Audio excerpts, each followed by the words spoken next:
In a land where the sun scorches every blade of grass and the wind carries red dust across the horizon, some encounters are not captured to be remembered, but to change a life forever. People often believe that wild animals fear humans, and sometimes they do. But every now and then there comes a moment so rare, when a wounded creature doesn't flee. It pauses. It looks straight into human eyes, as if to say, I can't go on. If you can help, please help. And the young woman, Mari, didn't look away. The day had started like any other in Mari's quiet desert village, hot, dry and still. Her chores were simple: gather water, tend to the goats, sweep the red dust from her grandmother's steps. Yet something in the wind felt different that morning. A strange unease settled in her chest, as though the earth itself were whispering something only she could hear. As the sun climbed higher, Mari took the long path toward the canyon spring, a route the villagers rarely used anymore. Her grandmother warned her not to stray far, but Mari had always been curious, drawn to the forgotten edges of things. That's when she heard it. Not a roar, not a howl, but a low, broken whimper, like wind through torn fabric. She froze. It wasn't human, but it wasn't entirely animal either. And then, through the reeds and thorns, she saw it. A massive, slumped figure, breathing heavily beneath the shade of a dying acacia tree. Its fur was matted with dried blood. One great paw was twisted oddly beneath its body. But it was the eyes that held her still, eyes full of pain, not rage. Eyes that had seen too much. It was a bear. A creature not native to these lands. A creature no one in her village would believe existed here. And yet, there it was, wounded, vulnerable, and watching her. Most would have run, called for help. Or worse, called for men with rifles. But Mari didn't move. She simply whispered, barely louder than the wind, I won't hurt you. And though the bear couldn't speak, its labored breath seemed to soften, just slightly, as if, for one fragile moment, it believed her. Mari knew she should turn back. The bear was enormous, twice her size even in its weakened state. One swipe of its claws could silence her forever. And yet, as she stood there, barefoot, with nothing but a clay jug and a strip of cloth in her satchel, she felt no fear. Only a strange, aching sense of duty. She took a single step forward. The bear stirred. Its ears twitched. Its breath caught in its throat. And for a terrifying second, Mari saw its muscles tighten, as though preparing to lash out. But then it simply groaned, a deep, guttural sound that echoed with exhaustion. I see you, Mari whispered, as if trying to soothe a frightened child. And I think you're not done yet. She lowered herself to her knees, inching closer. Every instinct in her screamed retreat. But she had seen eyes like that before, in her grandmother, the day her uncle didn't come back from the mines. In the mirror, the night her own father walked into the sandstorm and never returned. It was grief. This creature wasn't just hurt. It was alone. She pulled the cloth from her bag and soaked it in her water jar. Slowly, so slowly she barely breathed, she reached out and pressed it to the bear's paw. Blood seeped through the fur. The heat of infection pulsed beneath. The bear flinched but did not strike. Mari worked in silence, cleaning the wound as best she could. She had no medicine, no thread for stitching. Only patience, gentleness, and the quiet promise she wouldn't leave it to die alone. An hour passed. Then another. The sun dipped behind the canyon wall, casting long shadows across the sand.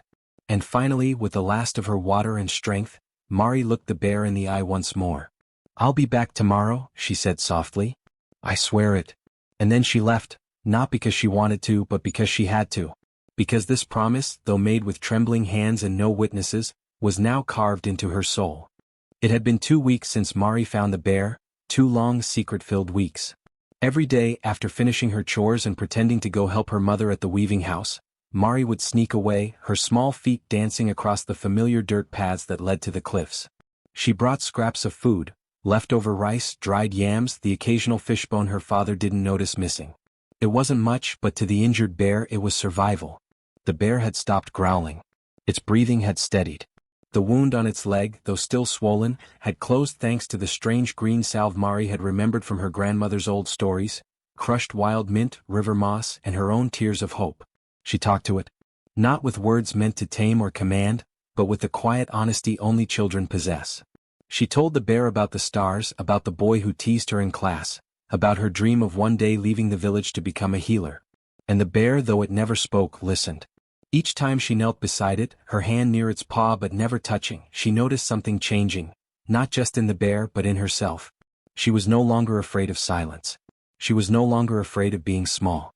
One afternoon, as a breeze carried the scent of firewood and rain, the bear made a soft, gruff sound.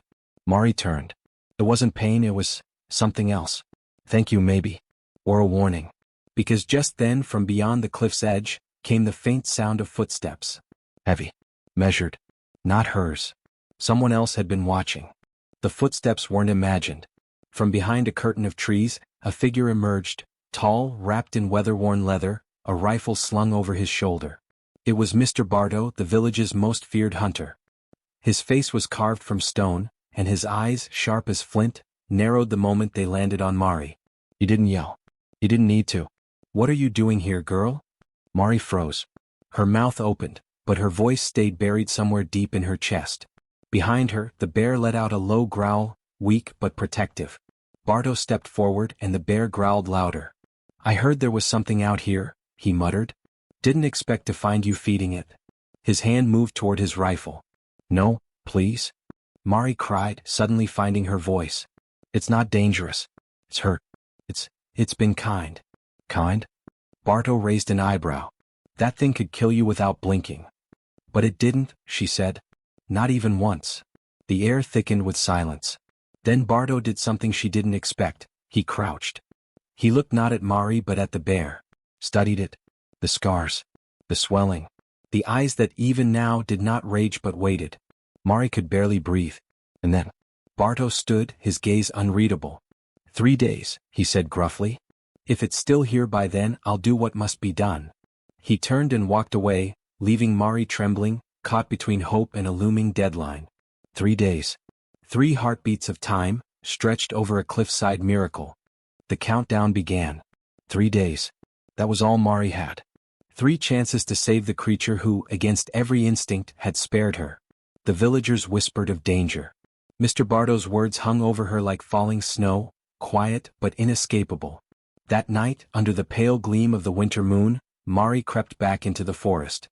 She found the bear curled beside the log again, breathing shallow but steady. She had named him Ash for the silvery streak along his shoulder, like smoke trailing after a fire barely alive. Ash raised his head. His eyes met hers, not wild, not begging, just tired. I'm going to fix this, she whispered, unrolling the bandages she'd borrowed from the clinic. Her hands, once clumsy, now moved with gentle certainty. She cleaned the wound again, spoke softly as she worked, about the sky, her grandmother's lullabies, the way the bakery smelled at dawn. Ash listened. On the second day he tried to stand. His paw buckled and he fell, but Mari didn't flinch. She reached out and steadied him, tears catching on her lashes. You're trying, she whispered. That's all I need. On the third day the forest changed. The hush was deeper. The shadows watched. And as the hour drew close, Mari waited, not for the bear to rise, but for the man who had promised his return. And he came. Mr. Bardo stepped into the clearing with the finality of a judge walking into a courtroom. The rifle glinted in the sun. His boots crunched against frost-bitten leaves. Mari stood, shielding Ash with her small frame. I told you 3 days, he said. I know, she replied. And he's ready. Ash rose. Unsteady, trembling, but he stood. Not as a beast. Not as a monster. But as something that understood mercy, and gave it back. Bardo lowered the rifle. Just a little. The clearing held its breath. Ash stood, battered but tall, beside the girl who had dared to believe in something no one else could see, a second chance in the eyes of a beast. Mr. Bardo didn't move. The rifle in his hands no longer felt like justice. It felt old. Out of place. He could have killed you, he said quietly as if reminding himself. He didn't, Mari replied. Her voice didn't shake. And neither will you. The bear took a single step forward, not threatening, not afraid. Just present. Then he did something no one expected. He bowed his head. And in that quiet, snowy wood, the man who had hunted his whole life saw something ancient and unsettling in the beast's gesture. Not submission. Recognition. A choice. Mr. Bardo looked at Mari. You think this means something? It already does, she answered. To him. To me. And maybe, to you. He sighed. Lowered the gun. And for the first time in decades walked away without a kill. The forest seemed to breathe again. Mari dropped to her knees, her arms around Ash's thick fur. No words. Just warmth. The villagers never spoke of it directly. But they noticed the change. Mr. Bardo stopped hunting alone. Mari's eyes held a new steadiness. And sometimes when the snow was heavy and the moon was full, footprints appeared near her house. Large, pawed, always leading back to the woods. A promise. Unspoken but never broken. In a world that often teaches us to fear what we do not understand, it was a girl, gentle but unyielding, who reminded us that courage doesn't always look like a fight. Sometimes it's a quiet voice choosing compassion in the face of danger. Mari didn't tame the bear. She listened to him. And Ash, the creature so many had written off as a monster, answered not with violence, but with trust. The forest did not change overnight. But something far greater did. Hearts began to soften, questions began to replace fear, and a new story quietly took root among the trees, one not of blood but of balance. So the next time we're quick to judge, to point, or to punish, may we remember a snowy night, a bow from a bear, and the girl who knelt beside him, not to command but to understand. Because sometimes, the wildest things in this world are the ones that teach us what it truly means to be human. This is such an amazing story. Dear friends, if you liked the video, give it a like and subscribe to the channel. There is still a lot of interesting things to come.